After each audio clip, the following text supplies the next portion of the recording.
আবু সাঈদের উপর যখন হামলা হয়েছে সেই চিত্রগুলো কিন্তু মোবাইল জার্নালিস্টরা ধারণ করেছে। যাত্রাবাড়িতে যখন ইন্টারনেট ব্ল্যাক আউট ছিল, কারফিউ জারি ছিল, অথবা 15 জুলাই ঢাকা বিশ্ববিদ্যালয়ে আমার বোনদের উপর যখন হামলা হয়েছিল, এই দুর্লভ চিত্রগুলো এই মোবাইল জার্নালিস্টরাই তারা সংগ্রহ করেছে। সুতরাং একটা পক্ষ আছে মোবাইল জার্নালিস্টদেরকে তারা বিভিন্নভাবে আদানি করার চেষ্টা করছে।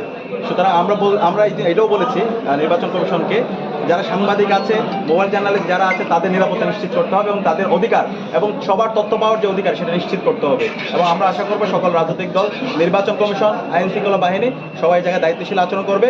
প্রত্যেকের যে অধিকার, গণতান্ত্রিক যে অধিকার, সে অধিকার আদায়ে কাউকে বাধা তৈরি করবে না।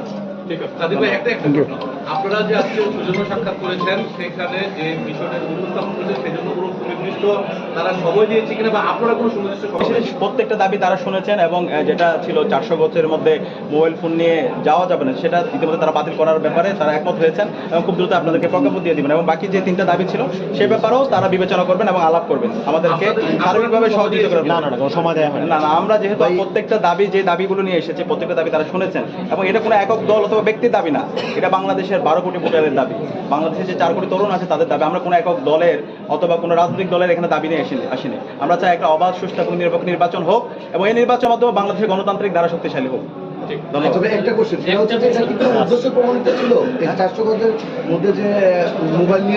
দেখতে পাচ্ছি এই যে উৎসবমুখর পরিবেশ, এটাকে নষ্ট করার জন্য বিভিন্ন ধরনের অপপ্রয়াস শুরু হয়েছে, তারা একটা অংশ এটা হতে পারে। সুতরাং এই ধরনের অপপ্রয়াস যারা করছে তাদেরকে আইডেন্টিফাই করতে হবে, তাদের বিরুদ্ধে আমাদের প্রতিবাদ জারি রাখতে হবে। সবাইকে অসংখ্য ধন্যবাদ।